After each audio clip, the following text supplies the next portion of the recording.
Welcome to another exciting episode of Profit Made Simple. Today, we have somebody that I've known for a long time, a real thought leader, innovator, mover and shaker within the fitness industry. Welcome to the podcast, Mr. Connor Petterson. How are you, mate? Good, Dan. Thanks for the intro. I think you need to come everywhere I go. That was amazing.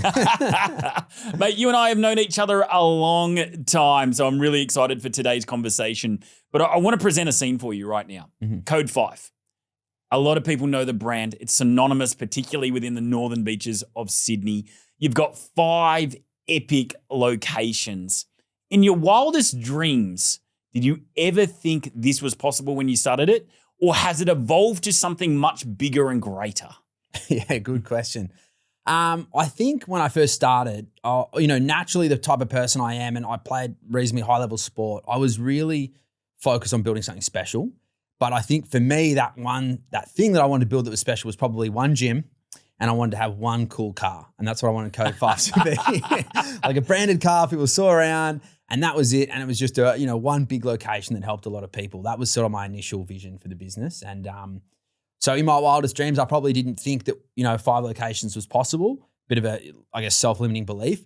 But after you sort of get going and you grow and you learn and you work with other people, probably like anyone, any entrepreneur, you want a bit more. You want to help more. You want to do more as you look for the next thing. Excellent. Well, we're going to go through the origins of Code 5 and how you've got to 5 locations and some of the plans for the business itself. So let's start with the origins. Okay. What was the original vision? What was the gap you saw? What was the inspiration behind Code 5 1.0?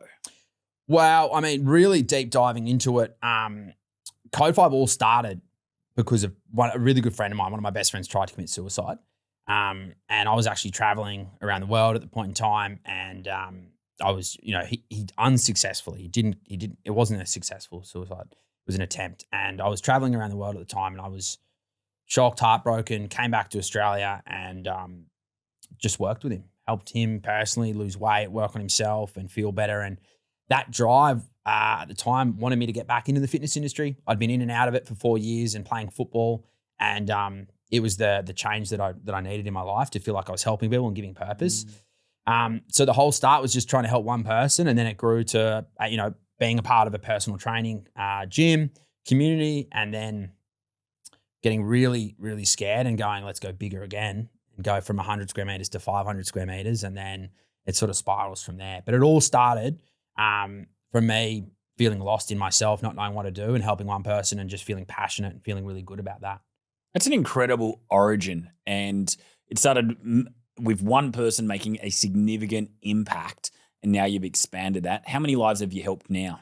We're well over 10,000 so far with helping people online, and people have come through the gym. We loosely calculate that by impacting someone's life, and in particular a parent, and looking for generational change. So them coming to me and saying, hey, my son's enrolling in team sport now, or my daughter's now doing cross country or doing the park run on a Saturday with me. Because right now, more Australians are spending more money than ever on their health, but obesity rates are still rising. We're happy to inject ourselves with things, or, get our hair done, or do saunas and ice baths, but in reality, we're still overweight. So, we're just, and not saying that Code 5 wants to double down on weight loss, but that was an initial goal. And I think trying to have generational impact is really what we're looking for. So, someone who comes to the gym, whether they stay for a lifetime or whether they move on, they feel like they learned something, and that we've impacted their life in a positive way, and then they have then impacted someone else in that way too. Absolutely love that. Now, it wouldn't have been all smooth sailing from going from that first space, 100 square meters, you said, into the Brookie site, which is 500 square meters. Yeah. Let's talk about some of the early challenges within your business journey, because people would look at you now and they'd look at you with envy because you've got 5 incredible gyms, you've got a great brand, but it hasn't always been smooth sailing. So let's talk about some of the challenges that you've encountered along this journey. Yeah. There's so many. Right? I'm not lost for words. I think one of the first ones that comes out for me was probably like a business partnership. Just conflict of what my old business partner wanted and what I wanted. And he was such a, passionate and great person. It was nothing ever really personal, but just heading in different directions and probably standing for different things, I'd say. So that was a really, really challenging one. Let's talk about that a little bit more. Okay. Yeah, and we can unpack some more challenges as well, because there'll be listeners out there, there'll be people watching this that maybe are in business partnerships, maybe they're contemplating business partnerships, and obviously they can work so well. Code 5 wouldn't exist with that original partner. It wouldn't be what it is today without, their initial input. Yeah. And you guys work together for a long period of time. Yeah.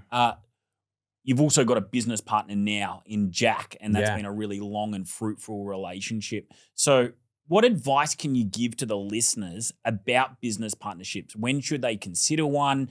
How do you best navigate a business partnership? When do you know it's time to actually part ways? Awesome, Dad. Look, I think the first thing I'd like to acknowledge is my business partner, Jimmy, was a great person, and we did some amazing things together. We traveled to the Philippines, America. We opened 3 locations, and we didn't see eye to eye in the back end, And you're right. We wouldn't have got to where we got without both of our input and the differences we had.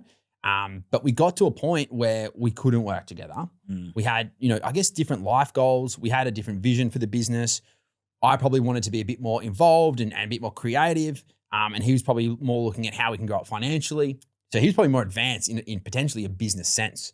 I wanted to probably put more back into the business, and there was just lots of conflict. And the issues that arose for us was no clear roles. Yeah. So we were stepping on each other's toes. So now we have that in the business currently. We use the EOS model, and Jack is really aligned on what he has to do. We have our organizational chart. I'm really aligned on what I have to do. We have our KPIs. So you can, without any sort of, having to worry about the other person's feelings, you still be nice to each other, but it's like you're not doing your role according to our It's plan. very objective. There's clear delineation. True. So we have that now, which we didn't have. We also have a shareholders agreement, which you'd think most businesses would have. We didn't have that. So when there was the opportunity to potentially buy each other out, there was no way to value the business. It was different people's opinions on what was the value and who did what. So that was really challenging as well. And that just threw, fuel on the fire. It makes it very difficult, doesn't it? Yeah, because the person selling would value the business a lot more than the person buying. Yes. So that was really challenging as well. So having, for us now having a shareholders agreement on if we are to exit, what does it look like? How do you value it? What are the steps in place to do it? And I think as well, really valuing with my business partner what we both want and being so clear and open with that. And we are so aligned with what we want. We're family first people, where our business is always going to come second. We want to make sure our kids and our partners are living the life they want. We're supporting them the way that we want. So if it means an extra week holidays here and there, if it means picking up the slack for the other person, so it's the best thing for their family, we do that for each other. And it's that mutual unwritten rule that we've shared that we're going to be like family first people and support each other on that journey. And that also leans into Code 5 as well. So we're very, very aligned in our business goals and also our goals outside of business too. Yeah, really helpful advice there. There's alignment, both what you want from the business. There's a vision, a shared vision, and you both want the same thing and you're creating the same movement. But at the same time, there's alignment and congruency from a values perspective. Family, partners first, and that's so key. I look back at my partnership with Tarek, really thriving, successful business partnership for a decade. And the reason that we parted ways in the end was our values had evolved and changed, and we just wanted different things, and that's okay. I would say that's the same as Jimmy. He probably wanted to travel a little bit more, work on the business from afar. I probably want to be more hands-on. And then there was that complete disharmony of who's doing what and where. So yeah, the alignment of your values and the really set roles in your business so you can mark off and go, yeah, he's doing his job. I've got no qualms with what he's doing because he's achieving the KPIs that we set out. So we feel really aligned. The business feels aligned. And off, the EOS saying we're finding traction. Everyone's working their lanes and everyone's growing the areas of the business they need to work on. So it's currently working pretty well.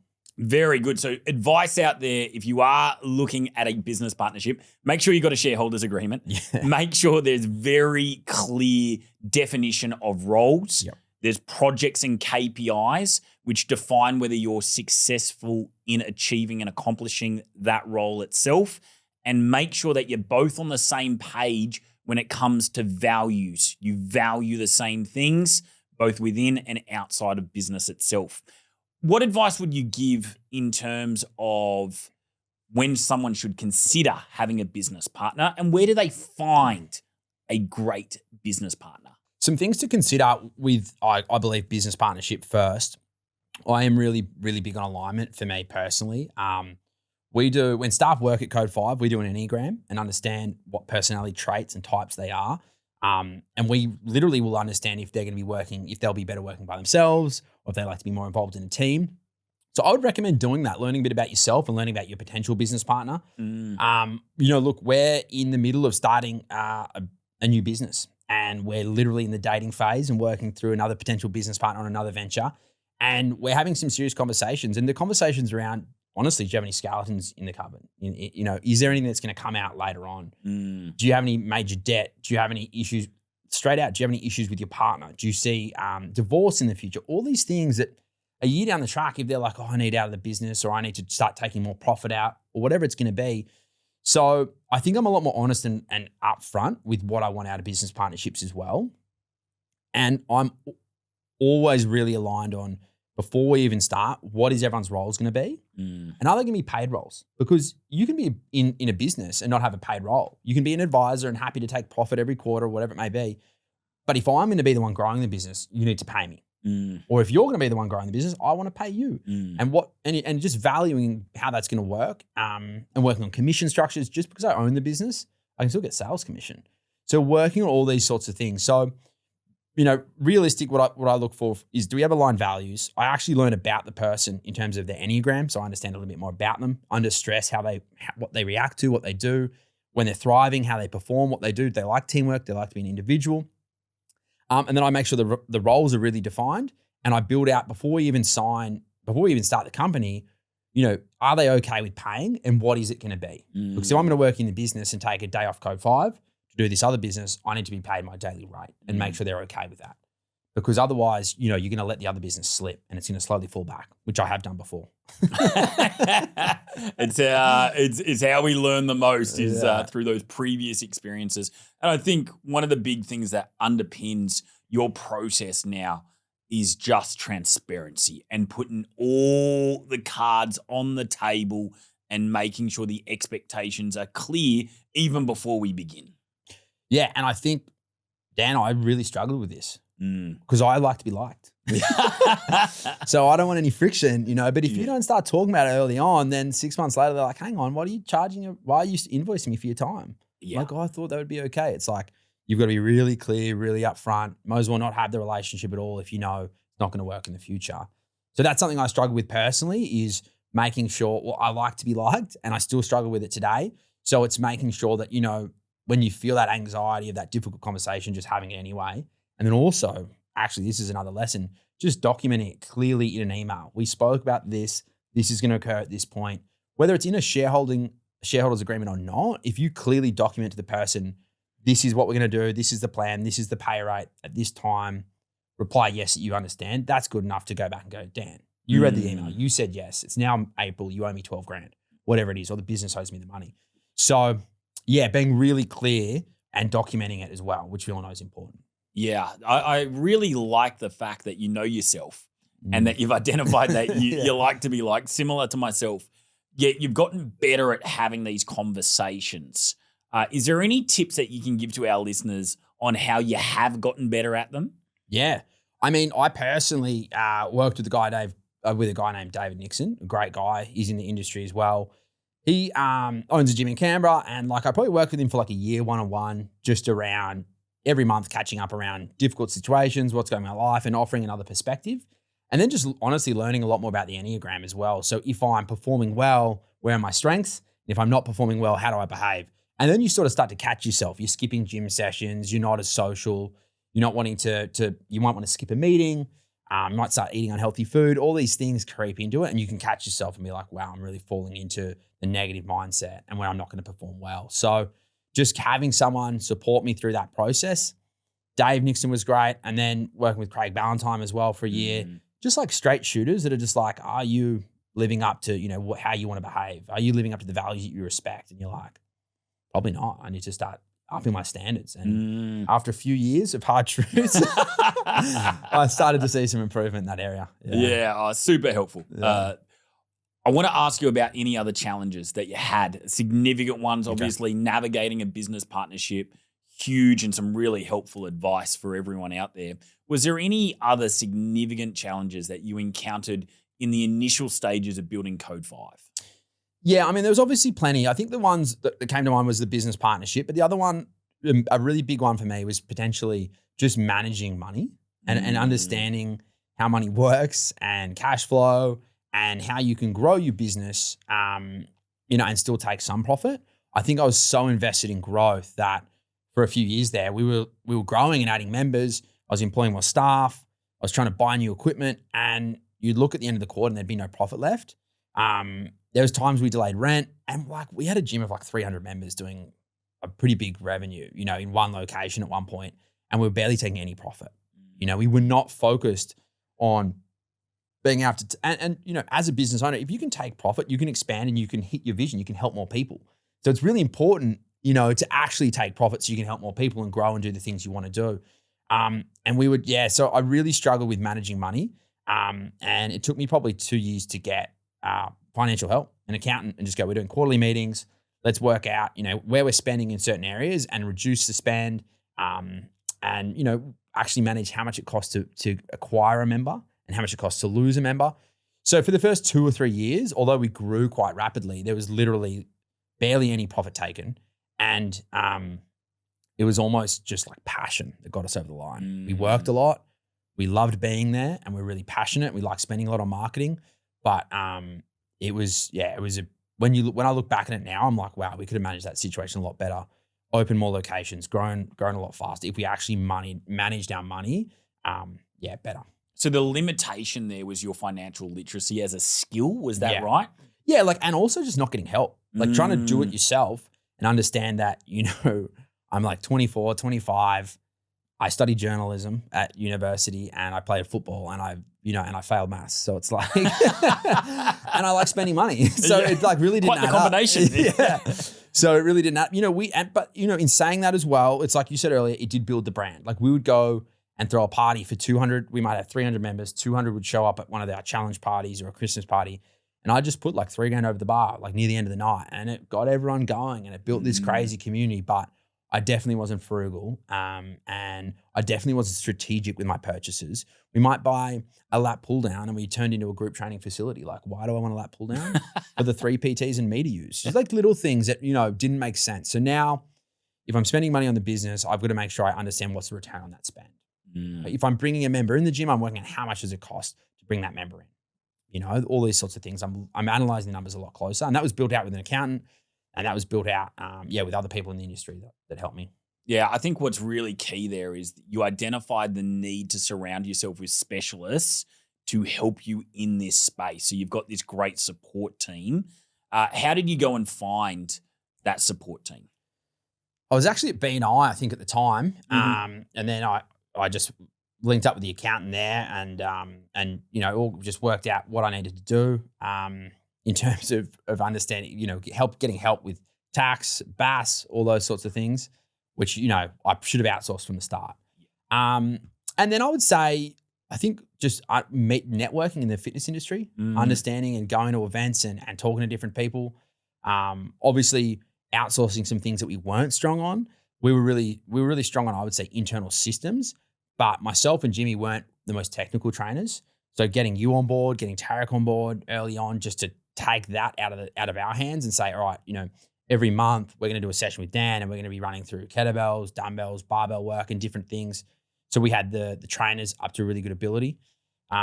Just as much as you could, leaning on other people and investing in that as well. Yeah, I think there's some really good lessons there. It's this is where we're not strong. We're not strong on the technical perspective. We're not strong on the financial literacy. Let's go and find really good people in that space, invest in it, and our weaknesses will become our strengths. Yeah. I want to progress a little bit because I know a significant time for Code 5 was COVID. It was significant for a number of businesses, but I know the business at that point, and maybe yourself, and I'd love for you to unpack this more. We're at crossroads. both within COVID and then coming out of COVID as well. You know, at one stage you had Code 5 on the market. Yeah. You had an online product. So share with the audience some of the lessons that you had during that period. Yeah, I mean, it was just a crazy time. For It everyone. was, wasn't it? It was a wild time. I remember having chats with you and we were trying to create virtual sessions with lots of channels and combine resources. It was a crazy time, but looking back on it, you know, I just like laugh and smile and think what a great time it was. So I'd say some of the challenges that we, you know, and things that we did, something that we did really well was I think we tried to be quite unique. And I know that everyone went online and did the group training workouts and those sorts of things. But probably even if I step it back before that, the biggest thing that ever happened before COVID that impacted was networking.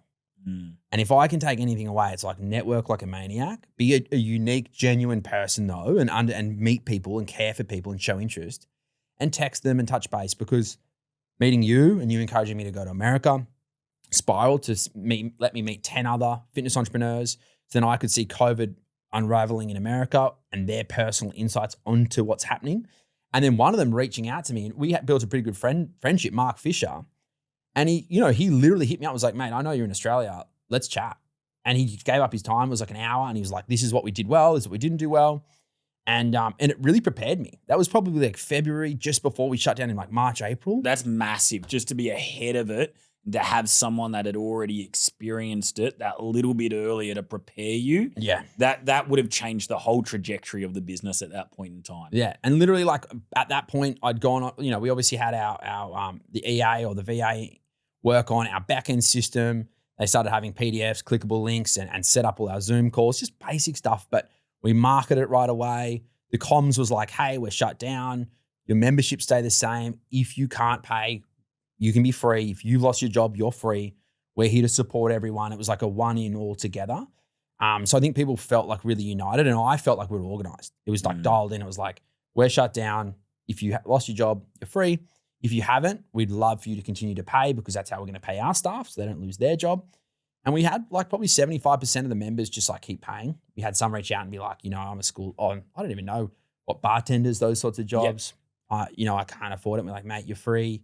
And that was the first lockdown, all virtual, full schedule, maybe like 1 or 2 classes in the morning, 1 class at lunch, 1 or 2 at night. And I probably had like 15 staff at the time. So they all sort of started filtering through their roles. We built in a coaching program where it's like you get a weekly check-in, checking on your physical health, your mental health, what do you need? We ran a COVID challenge. We just became super interactive. At times, people needed it. All sorts of stuff. I remember my friend, Nick McDonald, shout out to you, Nick. He opened Bucketies in Brookvale and now Chalkies in Brookvale. So a brewery, Bucketies. And I think like the month he opened, COVID hit. And he probably spent $1 million to $2 million on the fit out and everything. Oof. Crazy. So I said, any members that go down, you know, over the next 3 days to Bucketies and get a takeaway beer or margarita, I'll pay. Wear your Code 5 merch and do a photo or whatever. So we had like 100 members do it, right? You know, it might have cost me a few grand, but I was so happy to pay for any member to shout them a drink if they're happy to pay, you know, $60 a week or whatever their membership was. So we just started linking up and supporting other businesses. I think we were really unique in that front. And we did cocktail nights. We did trivia nights. I'm thinking we did a lot. You know, I obviously like drinking, so there was a lot of alcohol involved. Yeah, there's a theme here. Yeah. Alcohol is involved in all of them. Yeah.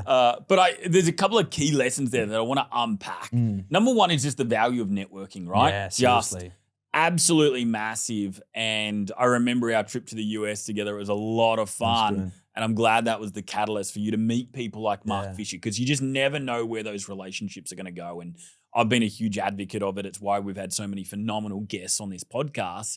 It's just come through networking and really authentic networking. The second is, and we're going to get to this a little bit later on in the podcast, but you can even just hear it from what you've said there, is just the importance of uniting people together and community and feeding that, because I truly do believe you as a leader, that's one of your real magic powers. You're amazing at fostering and cultivating community. And it's one of the key things that sets Code 5 apart. And you can see that throughout COVID as well. Also just, you know, the ability to innovate. And we'll talk about some of the innovations that brands had as well. So some really core themes that I want people to be aware of and conscious of. You did start an online component that was born out of COVID, and that extended once COVID was over and shutdowns were over, and that was something that you were really contemplating doing almost on a full-time basis, right? Yeah, that was again crazy. That was probably where I was leading next. So off the back of our amazing supportive community at Code 5, we started an online business, and I decided not to brand it Code 5. I wanted to niche. I think we know there's a power in having a niche, and it was female weight loss. And then I went even deeper, and I went specifically to mums. So it was called High Performance Mums, and we went hard. And at one point in time, we had 600 women on the online program. Wow. Yeah. So it was sort of up there with our membership might have been like 800 at the time. So it was almost as big as Code 5. It was and that was in like a 6-month, 8-month journey. It was crazy. 600 online clients. Yeah. So we were employing, coaches. We had coaches in Perth, a lot of remote PTs that living in country towns that might have worked 10 hours, 15 hours a week. That were mums themselves started coaching for us and helping these women lose weight. And, we did these fun things online, and it was amazing. But one thing that we didn't do is I probably didn't buy into the brand being High Performance Mums, whereas Code 5 is like my soul. And I love it, and I lent away from Code 5, which was a really big, I guess, mishap on my part. And I lent into this business, but I wasn't all in. And we just built an amazing funnel, a sales funnel, which has taught me a lot now with marketing. But it was just such a big loss in the end, because if you're not all in on the brand and you don't build a brand, you don't build something really special, like you just spoke about with Code 5, it's really easy to leave. So we were helping people lose weight and feel better, but what's next for them? And they've got a virtual coach that they're checking in on, but then we didn't build something they could really be a part of. It was literally just a funnel, and we would sell people in, and we helped so many women, and it was really great. But when interest rates went up, they didn't have that connection like a lot of Code 5 members do. And they're like, Connor's great. Code has changed my life. Even though High Performance Mums had changed their lives, it was really easy for them to leave. So we, once the interest rate rose, we started losing members. I remember spending maybe about $12,000 a week on ads. Wow. And we were getting a really good return months earlier. And then we started to get, maybe 20 grand back. But you've got to remember, once you employ your staff, your cost of goods, everything comes into it. We're at break even. And we probably stayed at break even for like 6 months. And I was spinning my wheels, and I was like, how are we going to beat this thing? How are we going to beat this thing? So we might have had 400 members. We were slowly going backwards and not making any money for 6 months. And I was working more hours than I ever had. And I was like, I just got to stop this. So it was just, we just sort of we wound it up, and we lost a lot of money on the last 6 months because we weren't signing new people up, but we fulfilled every person that we'd signed up. So I know some online businesses that are potentially faced going under, they've just shut up shop and said, hey, we're shut. Yeah. And they fire everyone. Me and Jack, my business partner, part of this journey, we were like, we're not doing that. These women have invested money. So we lost a lot of money, but we just kept paying the coaches to coach them over their sort of 26-week commitment. And it was a tough time. We lost a lot of money, and it was a really valuable lesson that I've had, that you need to really build a community. You need to build a brand. You can't just build a sales funnel, essentially. It's some great insights there, and I appreciate the transparency. It wouldn't have been an easy decision to look at the revenue that 400 members was generating to then go, you know what, I'm going to terminate this area of the business. We're going to cease it. I know I'm going to lose some money in the process. What helped you? What gave you the courage to make that decision? I think it was, I was really at a crossroads, as you spoke about before. I had people wanting to purchase Code 5. And I had this business that I was essentially making no money, but was like probably doing like $2 million revenue or something like that, making no money. So you're sort of sitting there, and it was, for me, it was dollars and cents. And it was like, and it was also like the belief I had in the product that we'd already built and I'd fallen away from for the last 18 months. And it was like, I knew that I could go back there. I loved it anyway. And what I was currently doing was stressful. I was sitting at a desk every day. I was interacting with coaches all around Australia. I was trying to manage sales teams. I wasn't that passionate about it. It was more about making money than it probably was actually helping the individual. Whereas Code 5 is like, I get to go, do these fun challenges with people. I get to take them to Bali. I get to have late nights at the Stain Hotel with them. I love it, So it was this thing of just going, even if Code 5 doesn't grow, I'm going to go back to something I really enjoy, and it's still going to support me. And yeah, the members were always there because I really did step away. I employed people to run Code 5 at that time, and I was really hands off. So yeah, it was missing Code 5 and understanding that I really think that's the best move for me personally, and which we spoke about earlier, it really aligned with my values. I think after 18 months of trying to be like an expert marketer, an expert salesperson, I was like, I like to be a leader of a community and inspire people more than I do teach people how to sell a product. Yeah, great insight. Let's talk about the community side because it's what you're passionate about. It's what you're great at. Did you always have that vision for Code 5 that you wanted it to be more than the exercise session itself?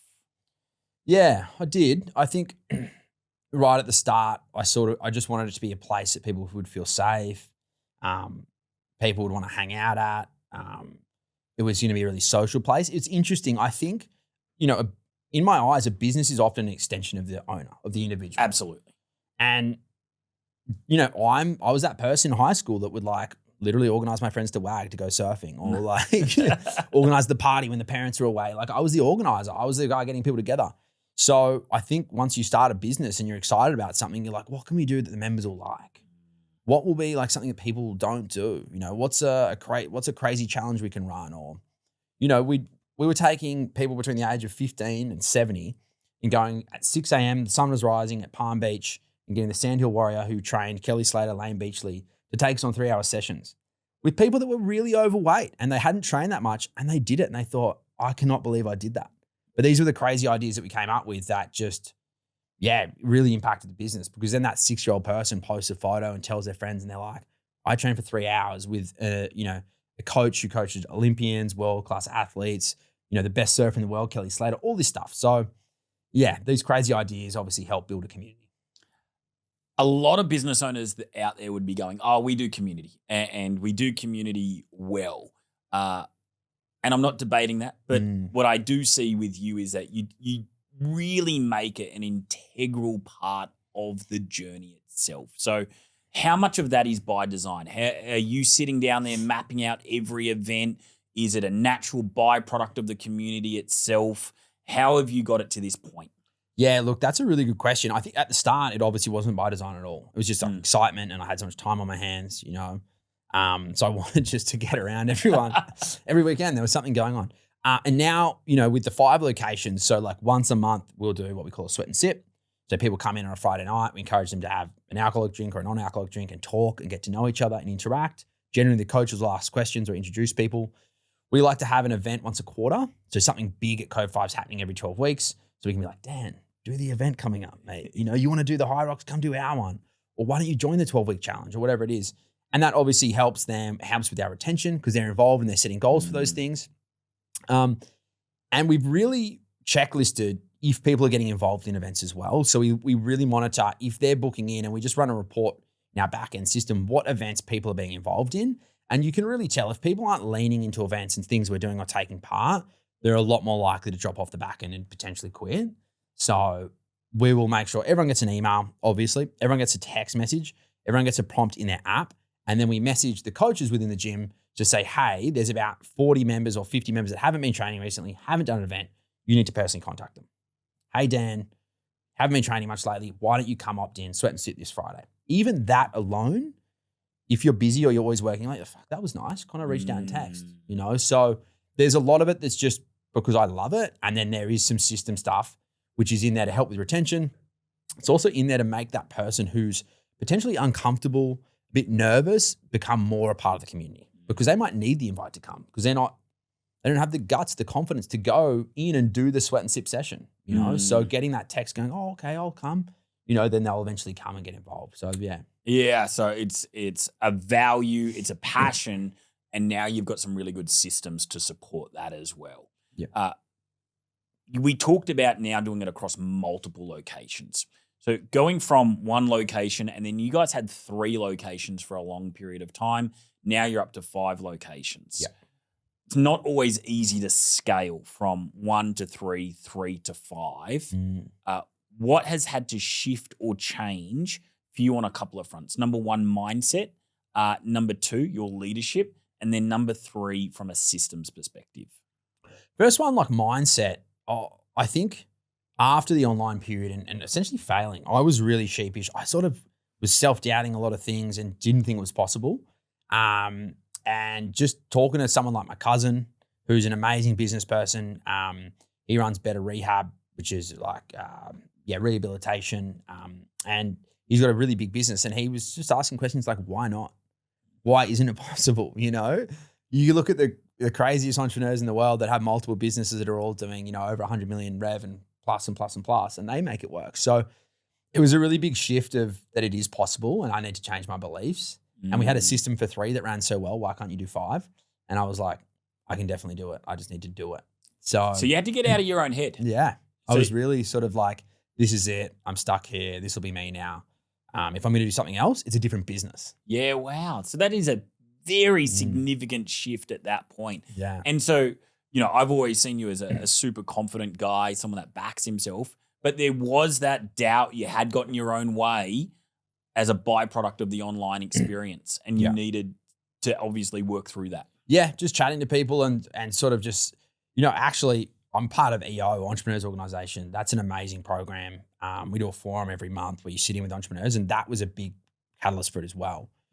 Because you have to talk about your goals, you have to talk about growth, or you actually don't. You can also say, I don't want to grow, but normally your business is pretty big if you don't want to grow. So those people and my cousin, they really helped me just go, it's definitely possible. I just need to get to work, analyze the current systems, and can I replicate them? Can I employ the same people, the similar traits that we're currently employing, and roll it out in other locations? Yeah. And what's been the core strategy around the new locations? How have you identified them?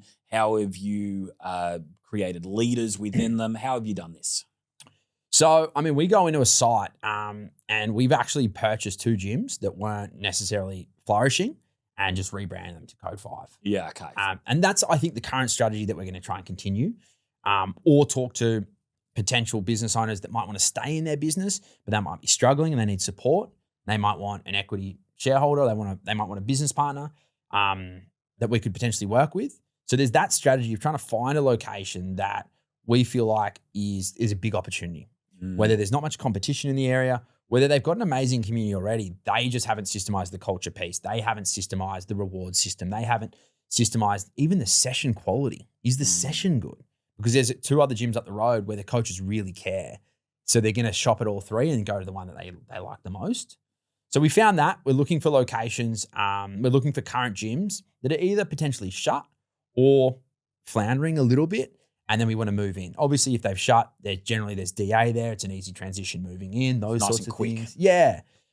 Because the other 3 we did, it was like, you'd go in, you'd get DA, you'd have to fit it out, you'd be doing a really big marketing push for a year, all those sorts of things. To get those foundation members. Yeah.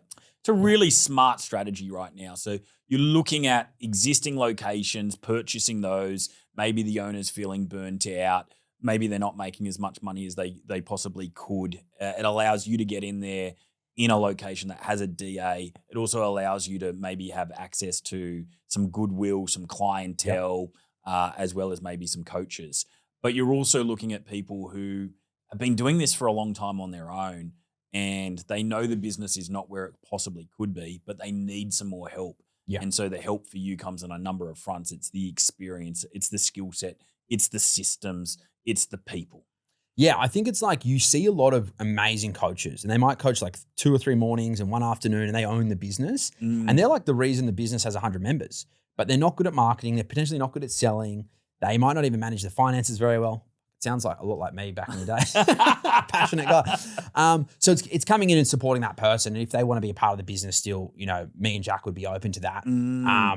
But then trying to find someone that potentially has a similar alignment to us, family orientated, wants growth, wants to be a part of something special as well. So if they've got 1 location, we might say, well, let's get to 3. You're going to be the leader of 3, but we're going to do all the admin. We're going to do all the marketing. We're going to have a sales team in the background. You just need to make sure the coaches are amazing and you need to be amazing. Support them on that journey. So that's sort of, I think, potentially where we're heading, to be honest, with the business is aligning with maybe potentially a few people or continuing to find studios, gyms that are struggling a little bit or the owner's burned out and they just want out. And then they might just happily do a purchase, I guess, at a lower rate because they're just going to walk away. And it's almost taking their lease over and giving them a little bit of thank you. In business, the leader is often the bottleneck, and we need to shift and evolve our identity to get to that next level in business. How have you been able to remove yourself as the bottleneck in Code 5? And you would have had to have done this on many occasions as the coach, then as the manager in one location. How have you continually removed yourself? Man, it's such a good question, and it's a challenge because I think a lot of entrepreneurs want to touch everything and want to be a part of it. Correct. You sort of feel like you're useless. I remember there was a term when someone asked me, like, what do you do? And I thought I was so proud of saying, like, I'm the firefighter. I put out fires. And it's like, you're a fucking idiot. You should just actually work on the business and build systems and step away and employ people to do the job. And don't think, if you're putting out fires, you're really not doing a good job. Your staff aren't doing a good job. It's a very reactive model, isn't it? Yeah. So, I'm not sure of the answer really. I think I just continue to evolve. I think being a part of EO really helped and talking to other business leaders around what they're doing and how they do it. And then the EOS system and really aligning on who's the visionary, who's the integrator, having an organizational chart and just saying like, I'm here to support and help this function of the business, whether it's finance, but I'm not really going to touch it. We can have our meeting, we can discuss it, but I'm not going to give you massive input or I'm not going to make big changes here. But I will build a sales system and I will build a marketing system because I'm passionate about that. I will do a meeting with the programming team because I'm passionate about that. I will meet with the events team because I'm passionate about that. I'll let them do it, but I'm going to give them my 2 cents, and starting to do that and let the other leaders in the business go, you actually own this. You're actually in charge of the outcome. So if we don't get the best reviews, you're going to own it. But when we do get the best reviews, we're going to celebrate it too. So as challenging as it is, I think the business size we're at now, I can still be a part of everything. I've just really got to be careful and say, I trust you. We're going to go with what you say. I'm just going to give you my thoughts and advice, but it's your call on what we do next. And that's what I'm trying to work on now, because if you can, inspire leadership within your business, it can really transform it. You can't build everything yourself. So if you have amazing people that can help you build different areas of your business, then you can go a lot further, which we all know. Yeah, it sounds like there's a number of key things that have helped you, but the underlying lesson there is you've got to empower other people within your business to step up and become those leaders. And you've kind of got to take a step back, you have to take a step back and let them do their thing. Definitely. I think that's the biggest thing for me. And it took me a while. I was obviously hands-on. It's that. And then honestly, it goes back to sort of the networking and talking to people that have done it before, because people that I talk to, and particularly in EO, these guys are doing, 20, 30, 40, 50, some are doing over 100 million in revenue. So you listen to them when they tell you what they did and how they've changed and how they've evolved and how they motivate their staff. And then you sort of take note and you go, all right, well, now I'm going to go roll it out with my programming team, or I'm going to roll it out with my marketing team or the social media team. So yeah, it's definitely literally just asking questions to people that have done it before. Yeah. And a key theme for your growth has been getting around some really good people and putting yourself very consciously, very deliberately, whether it's jumping on a plane or stepping in a room with some big players, putting yourself in those environments. Yeah, you sort of feel a bit uncomfortable at times, but I think some people find it endearing as well, because I guess I'm a little bit of a larrikin and always like to have a laugh. So if they're serious, I'm trying to order another Negroni after we've had a meeting or something, they sort of like to help me, I think. So it's been good. Yeah, I love that. The future looks really exciting for Code 5. I've been observing, you've done a beautiful rebrand. You've got some new concepts. You've got the hot yoga in there. You've also got new locations. So it all looks very exciting from the outside. What developments do you have for the brand in the future? There's so much. And being, I guess, the visionary in the business, I've got 25 different ideas. So which 2 to 3 is Jack approved? Yeah, Jack's allowed. Look, I think what we're going to be working on is the current locations. There's a few that could do with more members. There's some that are honestly doing quite well and they could just keep going as they are. And there's some that, we know there's room for growth. So it's focusing on those, literally just building out those classes, adding like 30 more members at each of those locations. The other thing is trying to have a model where Code 5, if you are training at a Code 5 gym, you're going to get access to hot yoga and Pilates no matter where you are. Might not be your direct gym, but it's close enough to drive to. So add value to our members is something we want to work on. That's awesome. And then the approach of our members as well is, that we want you to use that, because there's meditation, there's recovery, there's mobility, there's yoga, there's Pilates. So there's a lot there. So hopefully the athlete or the everyday person, even if they're not into yoga or Pilates, it's like, wow, there's a meditation class, there's a breathwork class, there's a mobility class. So trying to add that in. I've got a really big itch that I want to scratch around recovery, but having multiple conversations with yourself and other people, it scares me. But that's sitting there as well, where I would love to somehow fit that in and give that to the members at an additional cost, but make sure that if they want to focus on that, they can. Running the numbers is going to be difficult to do. So that's hanging there. That isn't in for the next sort of 6 months or so, but that's sitting there that we want to do. And then the whole external business and something that we're considering and looking at is building out a supplement company. Yeah, you've mentioned that a couple of times. What's the catalyst behind looking at that? I think there's a few things. As a business owner, we've tried to work with supplement companies and we've found it really difficult. So I actually think that there's an opportunity in the market to work with gym owners and personal trainers in particular and solve problems for them and allow them to earn more money as a gym owner, as an entrepreneur, to earn more money, but to help your clients. We've worked with about 3 or 4 different companies and we found it clunky and difficult to receive the supplements, to on-sell it to our members. So really building a smooth process to say, hey, you've got 300 members. Why don't we service those members? Why don't we help them get better results? And why doesn't it cost less than the bigger brands, but the quality be just as good? And you as the business owner, you can make a clip per sale.